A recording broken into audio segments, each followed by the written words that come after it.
Welcome everybody to Game of the Month number 27. Look at that, 27 months of Game of the Month. And this month we are talking about the Bethesda. I don't know if I'm going to call it a classic here. It's kind of older now, but Fallout 4. Fallout 4 from Bethesda. So this game came out on Xbox One, PS4, and PC. When was that? Back in 2015, 2016? I don't even remember. But it was our vote for Game of the Month this month.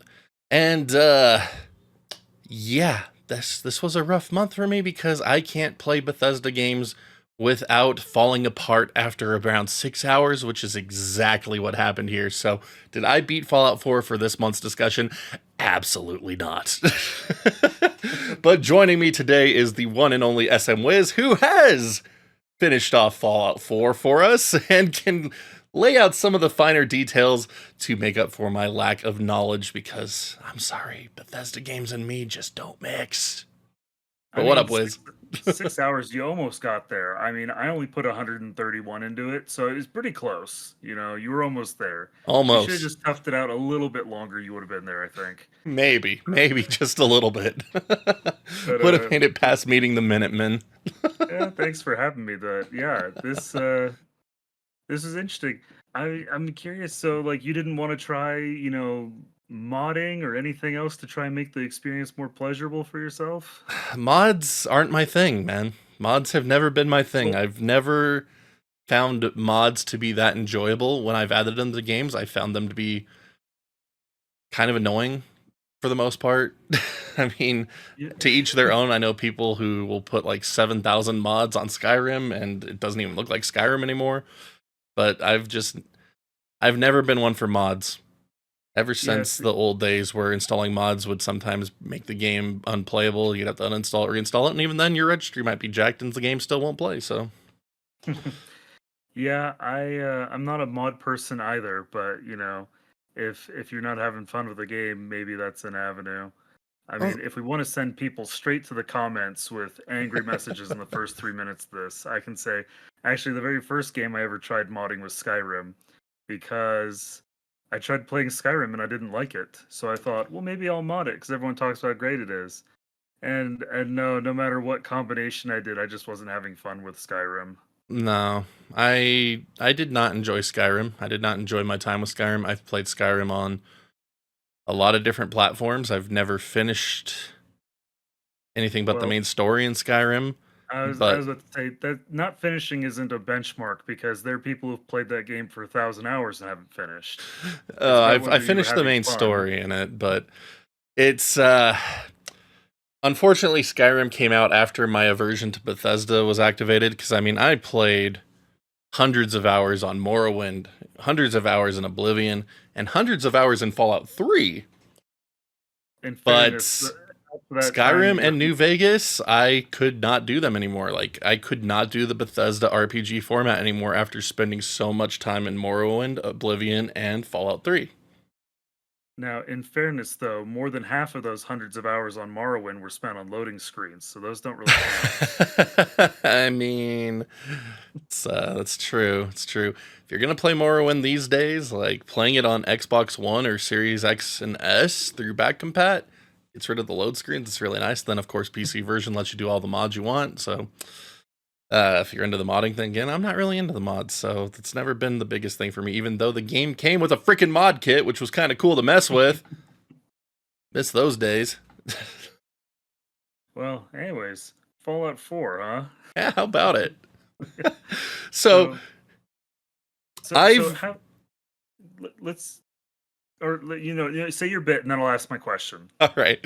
So I'm actually pretty surprised by how polished Fallout 4 felt compared to Fallout 3 and Oblivion and Skyrim. Like, the game looks really good because it has that new next gen update, I guess, installed. And I never played the original release, and it looked really nice and really polished for a Bethesda game. It wasn't without glitches in the time I did spend with it. I love when I use the VAT system and shoot some guy in the head and he flies 50 miles into the sky. That was great.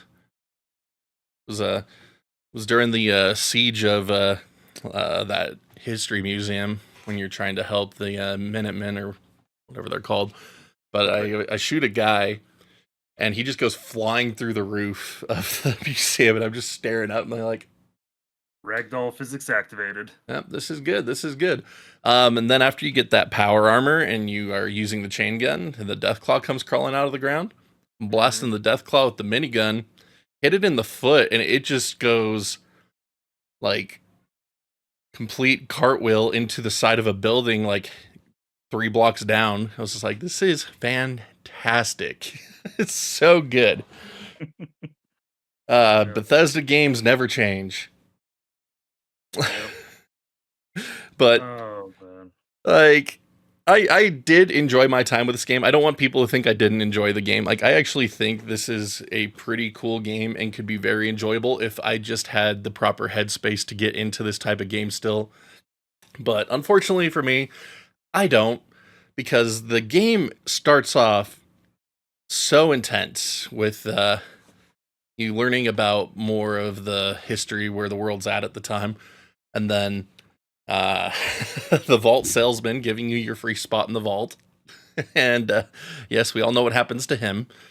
But then, you get the air raid warnings, and you have to get to the vault, and you end up being betrayed and put into cryo freeze as an experiment instead of actually living in the vault like everyone thought they would. And treachery befalls. So, like, it's a very intense opening, and I appreciate the crap out of it. And I know how the game ends. I know how the main story ends. When my buddy played through it, he told me everything there was that happened in this game. So everything involving the kid and all that other stuff, like, it just sounds so freaking cool. It's very well written. And again, I wish that I could enjoy it. I really do, but it's just not my genre. Like, it just doesn't. I can't. I can't. I can't anymore. But anyway, just my quick experience with Fallout 4, and this was the first time I tried playing it, was for this Game of the Month discussion, of course. But Wiz, why don't you tell us a bit more about what you were thinking here? Well, I wanted to ask you a question, kind of baseline, and see where we're both at. I was curious what your experience in general with the Fallout franchise is. Which games have you played? Which ones have you enjoyed? I've only If played any. 3. I've only played Fallout 3. Beat the crap out of it. 100% of that game. Like I said, I've spent way too much time on it and Oblivion. Yeah. So I have the Fallout 3 strat guide on the shelf still. Like, that's what I use to go through it. And again, Nice. 100% of that game on PC back in the day. Got really far on the Xbox 360 version too, but then switched over to PC because it was one of those times where I was switching back and forth between console and PC, trying to decide if I could actually do PC gaming again. No, not really. Yeah. So, yeah, for me, I was introduced to Fallout in college via Fallout 3, and it took me a while to figure out what that game was about and get into it, but then when I did, I really enjoyed it. So then I played New Vegas, buggy mess that was, but that was a lot of fun. So then I decided to go explore the original run of games, and it's like, oh, this is a very different game. This is some classic PC, get soft locked, or make a decision in the first hour of the game that 20 hours later screws you over type nonsense. Yep. So, you know, you can have fun with those, but you probably ought to have a walkthrough or a guide or something, just like, not to tell you everything to do, but just to avoid a couple pitfalls. Yeah. So when 4 came out, I was like, or when they announced it, I was excited for that. Which also, can we talk about it for a minute?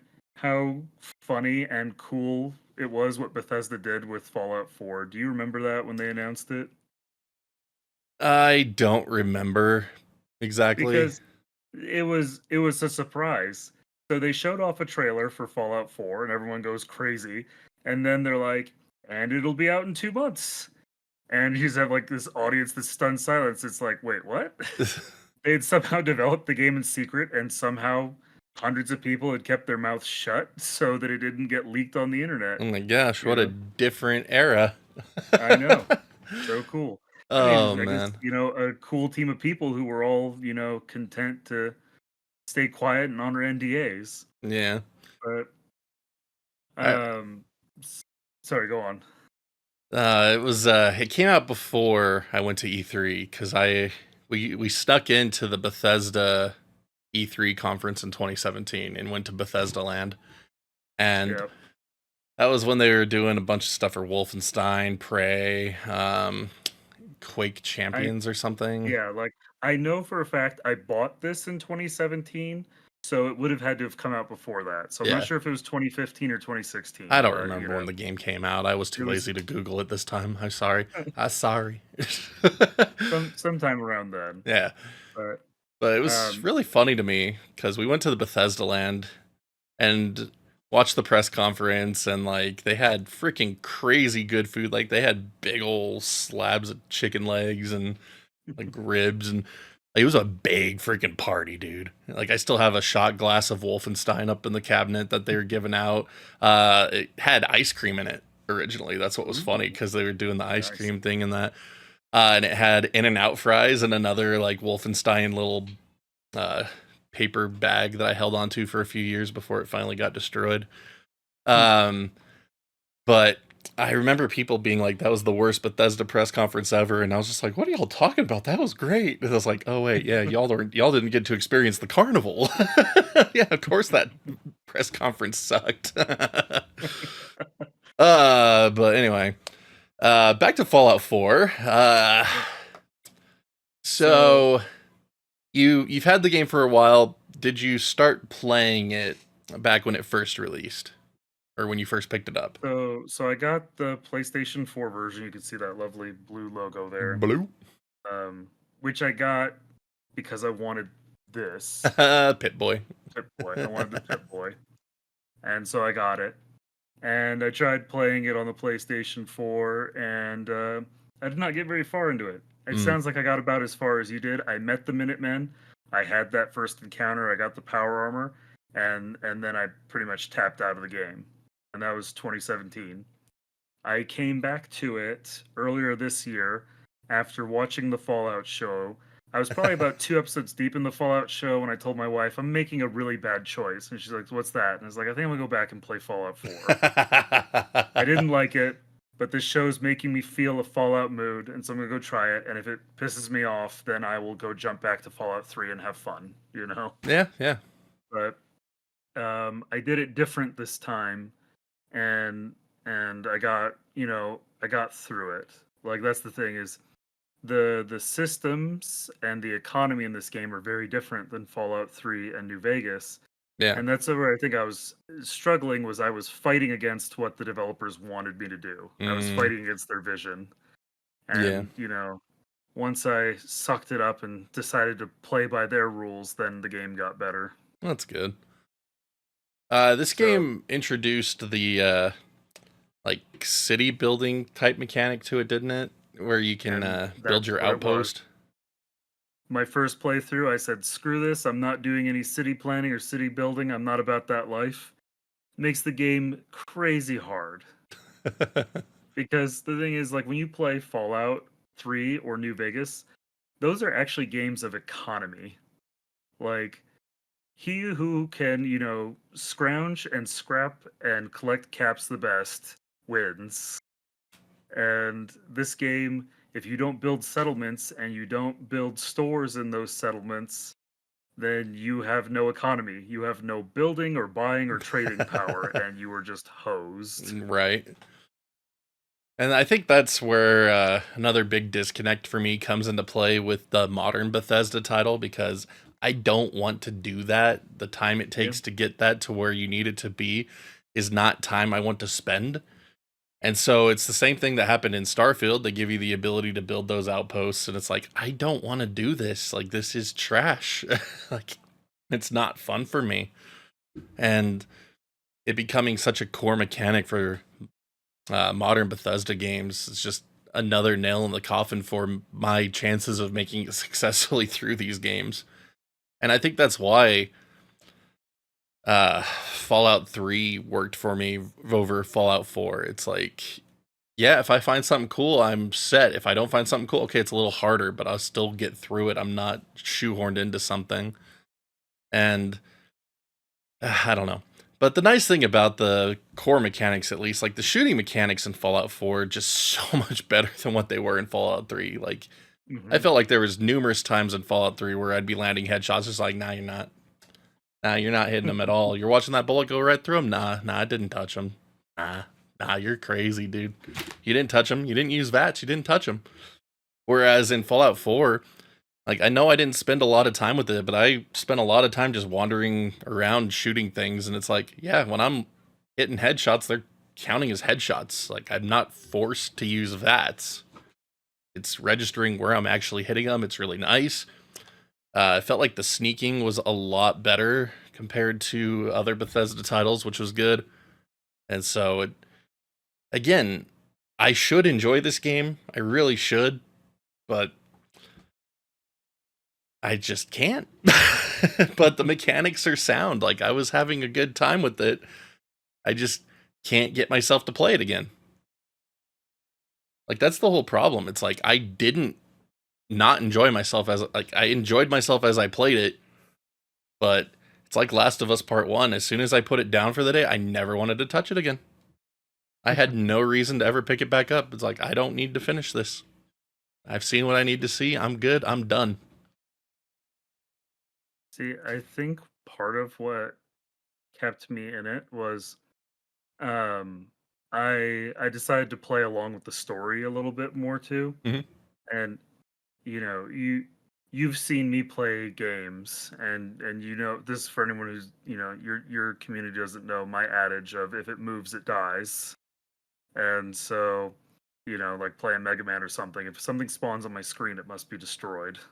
None of this running past and letting it live nonsense. But Speedrun. so I have a finely honed vengeance streak, and this game starts you off narratively on a vengeance quest. Yes, it does. Yes, it does. You start off on a vengeance quest, which is one of the most noble endeavors you can be engaged in. Oh, absolutely. And Every game should start on a vengeance quest.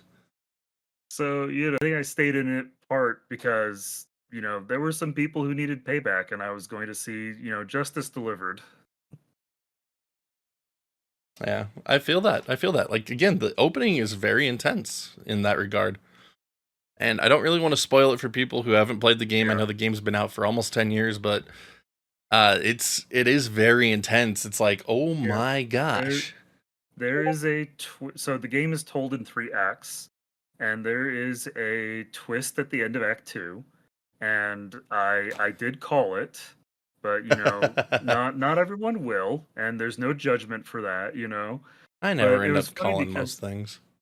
like it was funny because I was again playing through and telling my wife that I'm like, I have a problem because I think I see where this is going, and if it's going where I think it's going to present me with quite the conundrum in my vengeance quest.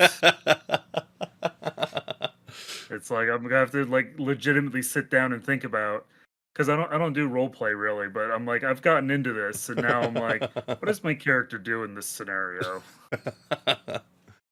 That's good. It's an RPG, It's right? good. Role play, but I'm like, normally I'm just like, I'm gonna be me, and this time I was like, no, what's he do? Like, Right. we've been on this road together now, we're by the point that I triggered Act 3, we were like, almost 90 hours in, because I was doing all the side quests and stuff. Like, that's amazing. Like, they tell you, so you mentioned getting out of the vault, and like it tells you go to Diamond City. That's like the first story quest thing it tells you to do. Yep. I didn't reach Diamond City until I was level 45. I had hit all 4 corners of the map before I got to Diamond City. I purposely walked around it because I was like, if I go in there, they're going to trigger a bunch of nonsense for me, and I'm busy with my side quests. See, that's exactly what bugged me. Like, I got out of the vault and my quest list just went. It's like, why do I have all that? Why? Like, why is all that popping up? You played after the next gen update, which added some more stuff, but Yeah. because even me, like I logged in after they did the next gen update, and all of a sudden I had a bunch of new stuff, and I was like, "What is this?"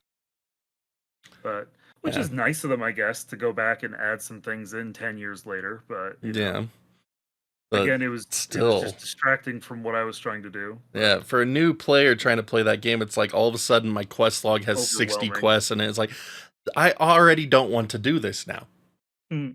because that's too much. It's like I want to go to my house, figure out what the frick's going on, and go from there. But you just gave me like something that takes me to all four corners of the map, and I don't want to play it like you would. So Yeah, and that, it just adds a level of overwhelming to it that's again drowning. part of my head problem with Bethesda. But anyway, we've heard enough about my head problems with Bethesda games. We spent like the first 15 minutes on that. We're done. Sorry to everybody that likes Bethesda games. I can't do them anymore. Done. Case closed. Anyway, so the Pip-Boy's massive in this game. Yeah, the Pip-Boy actually was a little overwhelming at the start. And even as many hours as I was into it, I don't know why, but like, I still miss toggle when I'm trying to move between the sub tabs instead of the main tabs, you know? I'm Yeah. like, there's there's a little something like maybe if you're playing mouse and keyboard, that's not a big deal, but when you're playing on a controller and they're making you use triggers to cycle through, it's like I found myself frequently tabbing incorrectly. That happens. Uh, I mean, I like the interface in this game. Like, I love the old DOS feel everything has. Reading Mhm. through the logs of the computers, like, it's just a nice throwback Yeah. to when I started using computers back in the day. Uh, so I got a great sense of nostalgia out of it in that regard, even though it's technically like their society is futuristic compared to ours, yet retro compared to ours all at the same time. It's a very unique world in that regard. Kind of stuck in a 1950s world, Yeah, which is also with I robots. love when it was funny when the TV show came out and the memes started coming out about, the quote unquote music that normal people listen to versus what I listen to. And I'm like, you know, as old at spirit who's been spending most of his life listening to big band and jazz and rock and roll, it's like yes, come to the dark side, learn our ways, listen to this music, learn who Perry Como is, and embrace it. Oh, it's so good. It's so good. Means you shouldn't be streaming the game with the in-game radio on, unless you want to get DMCA'd into oblivion. But if you're playing Yeah. offline, rock out. Yeah, it's true. But yeah, the interface was pretty good. I acknowledge its user error that I'm messing things up.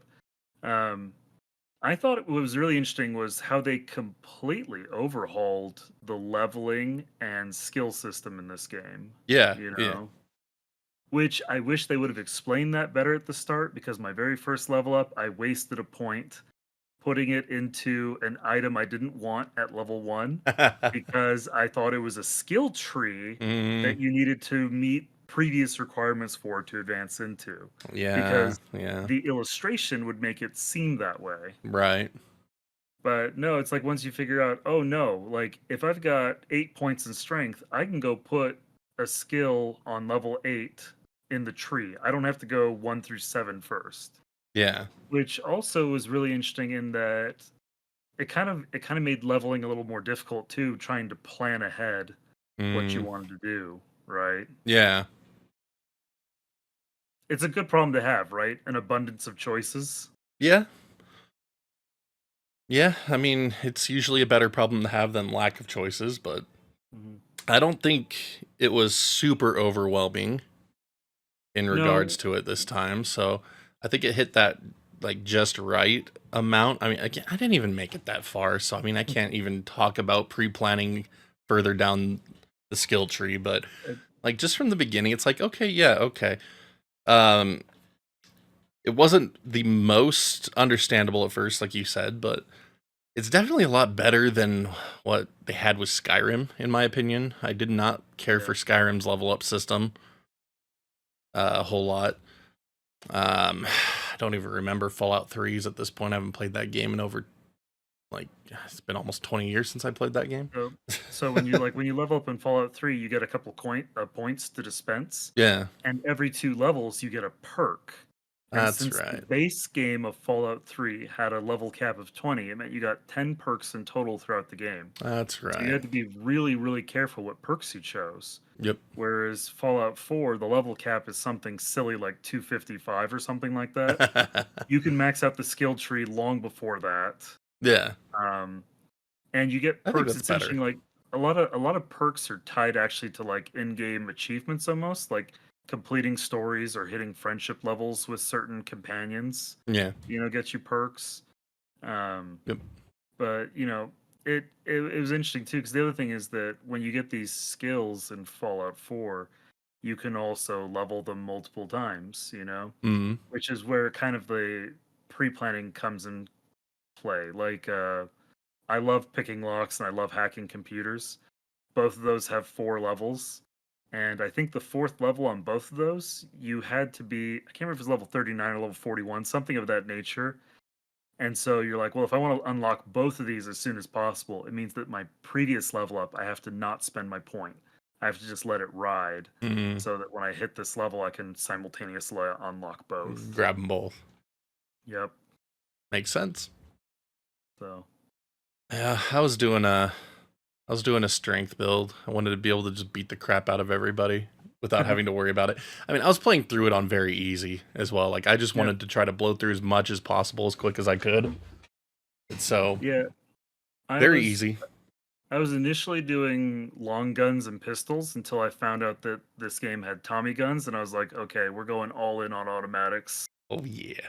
Dump the points in the commando perk. Rat-a-tat-tat.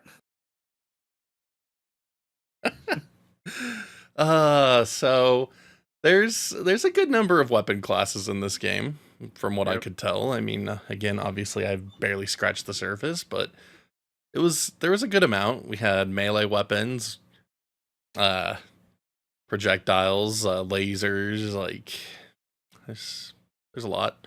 Companion system was nice. You meet the dog just off of progressing the story, so you get the dog as your first companion.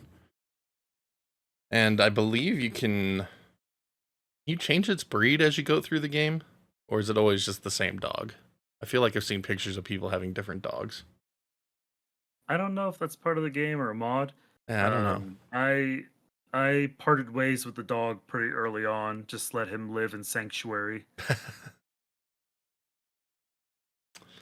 So I had the Game of the Year edition, which came with the automaton DLC, and so I got the ability to build robots. I got myself a robot companion, Robots are and better than dogs. well, here's the thing: the robot, when fully decked out, could carry 435 pounds. So Yeah. whether I was carrying valuable scrap or whether I just wanted to have like 20 guns and have the robot carry them all and swap them out as I saw fit, it's Yep. like you're like, oh, that guy over there is a jerk. He deserves, a fat man, not because he needs it, but because he's earned it. Yes. Indeed. Good point. Good point. Yeah. Uh, So, Over encumbrance, always a good thing. yeah, Always a good but time in Bethesda games. yeah, until you get enough points in the whatever, I can't remember the name of it, but it's the picture, the skill has you kind of hunched over carrying a trunk on your back. Yeah. You can uh still fast travel when you're over encumbered, which is one of the best perks in the Oh game in my my opinion. gosh. Yes. You can run while over encumbered. It'll just drain your action points, things like that. Yeah. So Essential. Essential yeah. stuff. You So always and run out of space way too fast. yeah, and so I hit a point where I stopped using the robot and started using the other named companions in the game because that advances the story and it gives you optional side missions and stuff. So, but Yeah. I didn't spend too much time with the dog. Uh yeah. I feel like the dog's always the one people talk about most about this game. Like whenever you see it talked about, it's always your character with the dog. Yeah, well, that's what they did for the trailer. and it's fun. There's some perks there, like you can get a skill where the dog will you target somebody in VAT, and the dog will run over and grab them and hold them, so then your accuracy in VATs goes up. That is nice. I honestly did not use VATS that much. Like, I used it all the time in Fallout 3, but in this one, it's just like, I'm just so happy being able to just shoot people and have it count. Like, it was enjoyable. It was mixed. I mean, one I liked using VATs a lot because then you build up the critical meter, Yeah, and it was nice to save the criticals for nasty bosses, true. Uh, but it was kind of mixed, partially dependent on the weapon too. Like I had a sniper rifle I really liked, and I found that VATS wasn't giving me the headshots like I wanted, so I manually aim the sniper.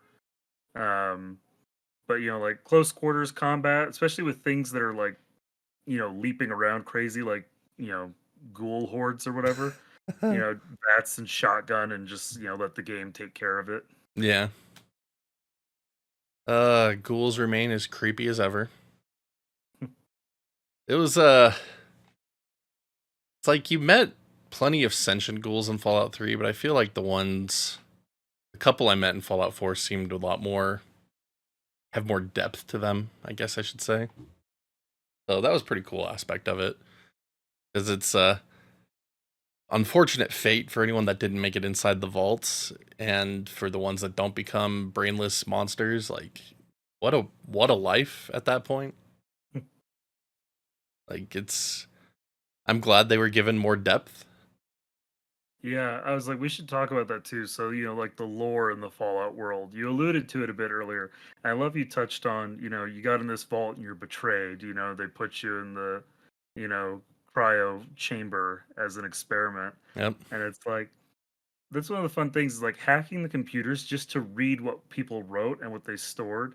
The world is so messed up. Yeah, it is. And the lore on it is fascinating. But like the vaults, I mean, the whole thing for anyone who isn't familiar with Fallout is you got Vault Tech that built these underground bunkers so that people could survive, nuclear, winter, nuclear apocalypse, whatever you want to call it. But the gag of it is that Vault-Tec, the corporation, wasn't building bomb shelters to protect people. They were building, experiment chambers basically. And the vaults are all numbered, and every single one of them is running a different experiment. Yep. Like you got one that they put a bunch of addicts in, but removed all drugs. Go have them go through rehab and learn to live a clean life, and then after a set period, they just crack open a wall that's full of drugs, and they just stand back to see what people do. So It's jacked up, man. oh, it's so messed up. But So jacked.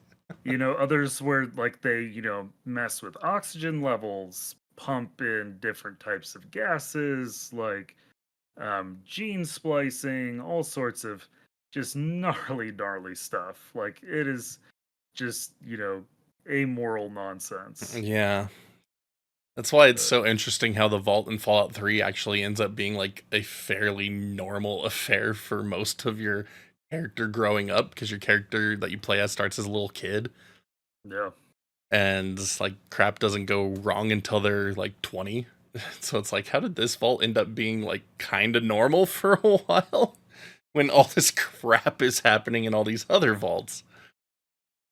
But I mean, that also plays into the story of Fallout 4 a lot, like we were talking about. There's a lot of crazy stuff that happens in this game. Like, I love the lore of the game. It's just one I can't. It's one I'll enjoy watching someone else play and getting the lore out of it. And so that's kind of what I do with Fallout 4. Like, I've known how Fallout 4 has ended for years and years, even Mhm. though I've never played it because my buddy plays it. And he knows that I can't play through these games anymore. So he's like, all right, and then this happens, and this happens, and this happens, and this happens, and bombshell. I'm like, oh! Yeah, so it's interesting too, talk. So you played Fallout 3 and you've played 4 now, but you haven't played New Vegas. No, I've never touched New Vegas. I've owned New Vegas And for years and have never touched it. and it's interesting because New Vegas is kind of a half step in between both games. And in one way, it introduced the concept of factions. So in New Vegas, there's two factions in the game, and fairly early on, it has you choose which one you're going to side with. And for the rest of the game, you are enemies with that other faction. They will send out hit squads to try to kill you. It's And the GTA thing is 2. that depending on which one you choose, you get branching like story and like missions, right? Yeah. Uh, and so with this game, Fallout 4, you've got four different factions. And I appreciate they don't have you make a final decision till pretty late in the game. Oh, that's So, good. like for me, that's part of the reason I got so many hours in this was because I just wanted, I wanted to explore this. I don't know when I will ever come back to this. It might be 10 or more years. And so I was like, you know what? We're just going to play down the middle and do as many side missions as we can until they get to a point where they force us to make a choice, right? Just so we can see what everyone's about. Also, honestly, then we're going to make a really informed decision, right, about who Right? we're going to ultimately side with. So, yeah, you got four factions. You have the Minutemen, who honestly, this would be a criticism of the game, are just kind of milk toast. Like it just feels like Bethesda phoned it in when they wrote this faction. This is not a faction you join because you're really excited and root for them, but they're a faction you join because they're the least offensive of the group. You know? And they're also the ones you have to come in and save their butts. Yeah, well, I mean, you meet the different factions different ways. So yeah, you save them. They're about to get destroyed. They're pinned down. Their whole group has been wiped out except for like five people, and you save them.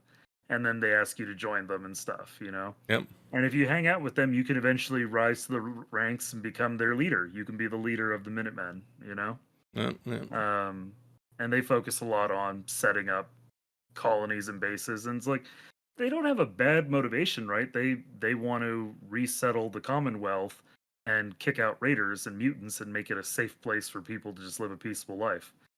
It's just that the characters you're working with are so bland and don't really get stories that it's like Oh, it's too bad. it just feels kind of like obnoxious homework givers instead of advancing a plot. Oh, man.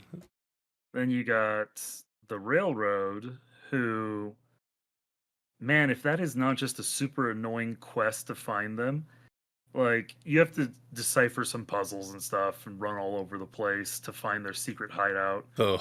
And you get in there and they're all about signs and stuff, like, coded messages on mailboxes and things. And, they send you on dead drops and, you go get a dead drop and then it tells you to go somewhere else to do a thing. And, they're trying to be cloak and dagger. They're also a little milk toast. I don't feel like they're written the best, and their missions are also kind of tedious. Yeah. But they call themselves the Railroad because they're kind of acting like a modern underground railroad, helping a group known as Synths try to escape, Mm. which was also kind of a weird, thing that they introduced in this game. But yeah, they have synths, synthetic humans. Um, they appear to be regular human beings on the outside, but they are artificial life forms. Do they bleed white blood? They have different models. So like the Model 3s, I don't think do. The Model 3s are the ones that blended real well. The Model 2s and the Model 1s you can tell are, synthetic.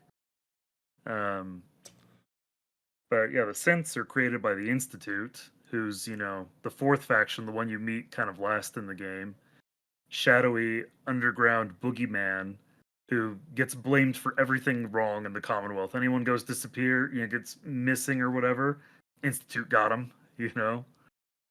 Uh, It's definitely if you those do guys. go, yeah, if you do go meet up with them, you find out actually they've got like the most advanced tech out there. They've been living in secret for the 200 years since the war began, and they're just trying to advance technology. But they're just selfish and hoarding it to themselves, and they're afraid of the outside world. There's some As every understood advanced that. civilization should be. And then bringing in our other faction is the Brotherhood of Steel, who, if you've played Fallout games, you're familiar with them. And They're in I pretty much all already of them. came in with strong opinions because I don't like the Brotherhood of Steel. I think they're pretentious tools, and you don't get to call dibs on all the technology in the world after the war. It's like you just don't. You don't get to come in and say everything belongs to me because I said so. Oh, heck yeah. It's all mine. they just manifest destiny to all technology. I'm like, no. We're the ones fighting, so you must give it all to us. Suck it, nerds. Yep. Um, yeah, that's what Fallout 2 was named Brotherhood of Steel, right? Fallout 2 Brotherhood of Steel? Think so. I don't remember. Maybe? Yeah. No, it's like, oh, I can't remember now. Maybe. Because I don't remember if Tactics had a subtitle. 2 might just be Brotherhood of Steel. I don't know. But anyway, No, it doesn't have a subtitle. Maybe it was an expansion. expansion or a spin-off game or something. Like, 'cause I feel like there was something that had, Okay, so it was Brotherhood of just Steel. there was just a game called Fallout Brotherhood of Steel. It wasn't Fallout 2. Came out Okay, in yeah, 2004 on PS2 and original Xbox. yep. That's right. But That's right. I remember that now. Remember yeah, that now. but anyways, those are your factions in the base game. The DLC adds some others, but they're isolated in their own little worlds, so they don't count. Yeah. Was the DLC like? Did you play through the DLC on this game? I did. Okay. So Was it enjoyable DLC, or was it horse armor? mix. So there's actually DLC for this game. Like I said, I got the Game of the Year edition. So some of it just adds more cosmetics and base items. Mhm. So if you're big into building bases, cool. There were only 2 story DLCs added, which Mm. kind of disappointed me. But at the same time, since I got 131 hours of this, I can't complain too much. Yeah. Um, there's one It's called there's one called Far Harbor, where you go up towards Maine, leaving the Commonwealth, and you uh, help or hurt a dispute between a group of factions there. It introduced a weird. I mean, I guess I shouldn't say introduced, because I think New Vegas, one of their DLCs, had a poison fog. And so that brought this back. You have a radioactive fog that hangs over the island and will make you sick if you don't have a way to fight off the radiation. right. And then the other one was called Nuka World, where you go to a theme park that is definitely not Disneyland. Definitely not. Definitely not. It's themed after Nuka Cola, and it has been taken over by raiders, and you become the king of raiders and have to deal with disputes between the 3 raider factions inhabiting Nuka World. Oh my gosh. Here's the thing. That kind of had promise until here's the problem. Here's the problem. And it's only a problem, I guess, depending on some of the choices you make in Fallout, because I sided with the Minutemen in my playthrough, which means that I built a ton of settlements up. I had like 20 settlements or whatever. And when you play this Nuka World thing, they have you raid the Commonwealth and take over settlements, Oh and then that no. makes you an enemy of the Minutemen, which for me, who had spent all this time befriending the Minutemen, was annoying. That's an You know? utmost betrayal. Yeah. Well, that's the thing. No, like you take one over, and what's his name, Preston, who's your main contact in the Minutemen. He won't talk to you anymore. Like you go try to talk to like you take over a settlement, and it'll tell you Preston hated that. He won't speak to you. Like the first time you run into him, he'll threaten you. Like I thought I was gonna have to shoot him in self defense. And then after that, every time you try to talk to him, he's like, "It'd be better if we don't talk right now." And then he walks away, and you're like, "Oh, rip, companion." That's annoying. So That's really yeah, annoying. yeah, it's like you guys created a whole new map for this Nuka world. Why couldn't I have been raiding settlements there that I don't have an attachment to? Right. So it it just also it just seems so Nuka World opposite. introduced. Yeah, Nuka World also introduced a collectathon. I know how you love those. So yeah, finding 20 or was it 35 memory cores hidden around the whole DLC. Yeah. So here's the thing. That was kind of a hit and a swing and a miss for me. The one thing that did do was it introduced like the best assault rifle in the game. Like so they've Mm. got they've got like, which again, I had Tommy gun, and I was so happy with that. I had a magical Tommy gun with legendary buff, so my bullets exploded for 15% incendiary damage. Nice. Used that gun for most of the game, decked it out. Then got to Nuka World where they had a rifle that takes 7.62 and was doing like almost double base damage my Tommy gun. So I was like, Tom, you've been replaced. Sorry, boy. It's time for Yeah, you to nothing go to bed. personal, but double damage, like you can't argue with that. No, definitely not. That's brutal. Yeah, I'm trying to think back to other Bethesda DLC that I played. It's like I'm not remembering the Fallout 3 DLC as much outside of like Anchorage, the Alaska one, the very first one that Yep. they released. Like that was such a cool DLC because it was set during the war, Yeah. and like that was some of the coolest DLC. Um, and then they had like that Broken Steel one, which sent you to Pittsburgh. I don't really remember what happened in that one. Uh, Point Lookout, Mothership Zeta. I don't remember like anything about either of those ones. Getting the But alien blaster. yeah, but Morrowind's DLC. You had the Shivering Isles, or no, that's Oblivion. I don't remember anymore.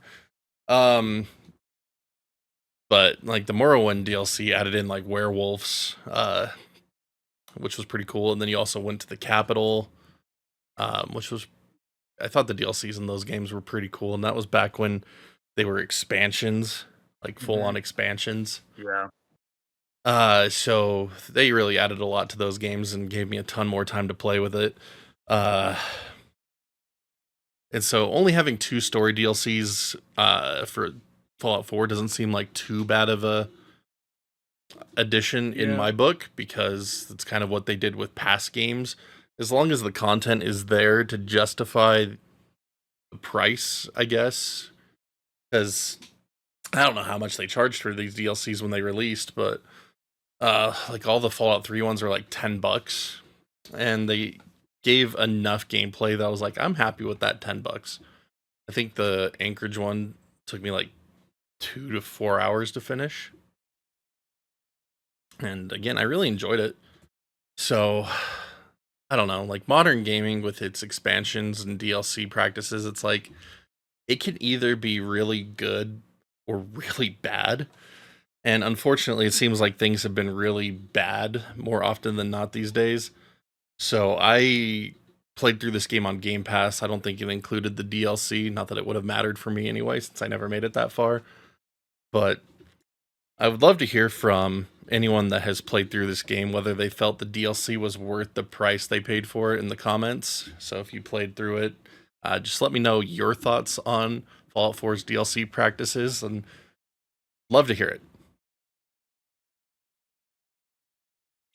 But let's just touch on just visuals and audio again real quick, Wiz. Again, I thought this game looked really pretty for a Bethesda game. Is it the most advanced game on the platforms? No, but like it looked really clean to me. Very easy to know where things were, very easy to figure out what things were, and just had that unique Fallout style of we're trapped in the 50s with robots. Kind of a look. Like I thought it was a very cool aesthetic looking game. But you making it much further into the game than me, does that hold up? Like the coolness of seeing the shiny vault, and then when you're escaping it's all worn down, like what are your thoughts on the game? I mean, Visually. that's the vibe of the world. I think, it holds up, Um It's funny when you put on power armor, because then you see the world through a screen, like in game. It changes. Like that'd be one of my complaints, is that they made a big deal about being able to wear power armor and do cool stuff in power armor, but then it puts like a haze over the whole thing. I was happy eventually I didn't like playing with the power armor at first, but eventually I got a helmet that had a perk that would highlight enemies or living things. That'd be So, nice. I'm like looking at, kind of like a world of tans and browns, and then all of a sudden there's something red on my screen. And I'm like, that's a thing for me to shoot. Targeting computer activated. Yep, It's good stuff. locked on target. It's good stuff. But yeah, I mean, the other thing is, the visually, like, it's a cohesive world. I don't care about the fidelity as much. You know that I'm primarily a Nintendo player, so I can't pretend to care about graphic fidelity, Right. But it's a polished, for its time next gen game. Like it is what it is, It looks good enough to get the job done, in other words. You get immersed in the world, Right. right? And I think that's most important. With that, so you said audio visual, and so the audio I think goes into that too.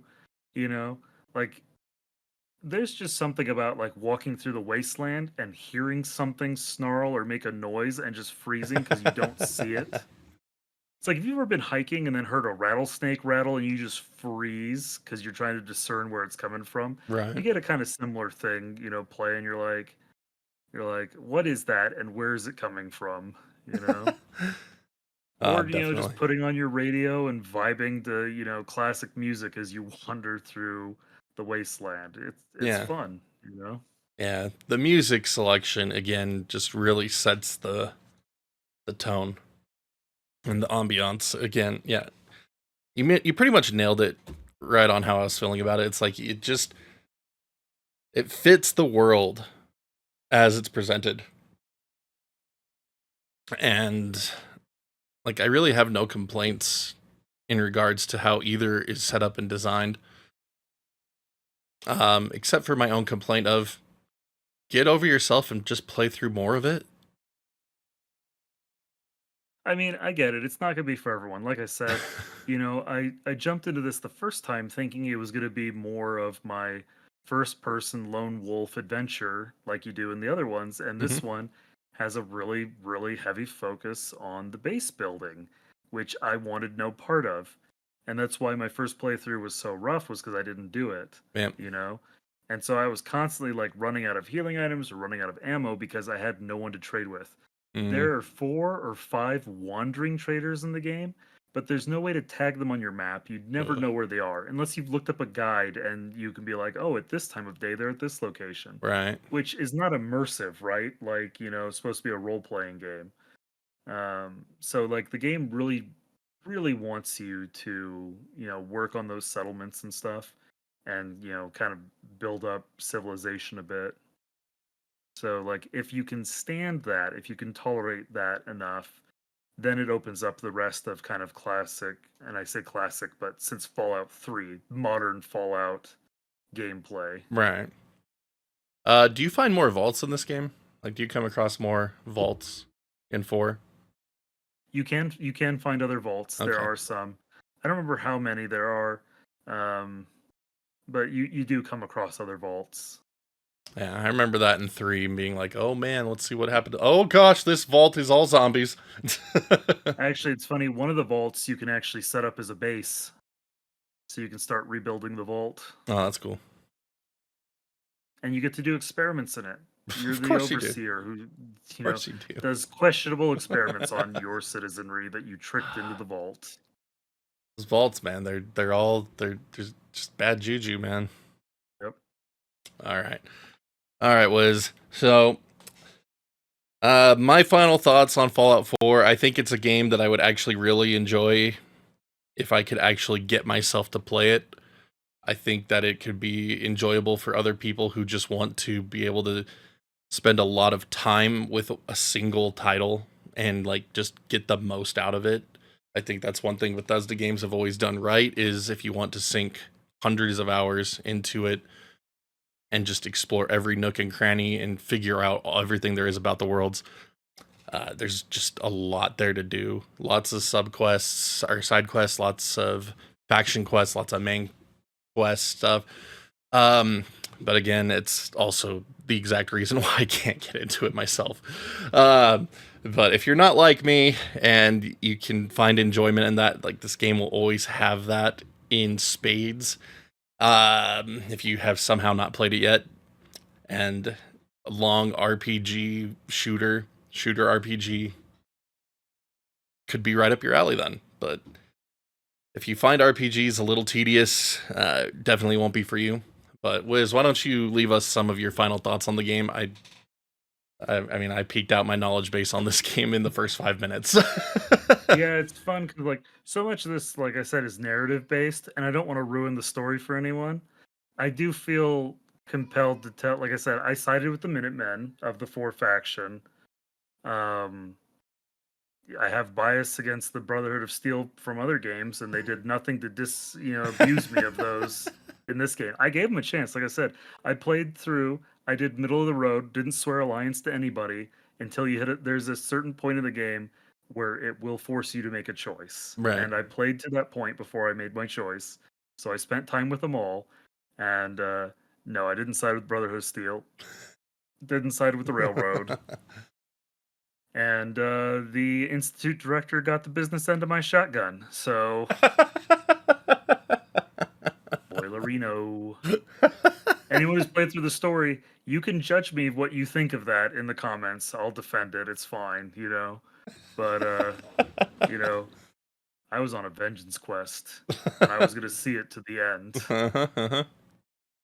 So, yeah, I mean, it's not going to be for everybody. It's not even going to be for all Fallout fans, but, Yeah.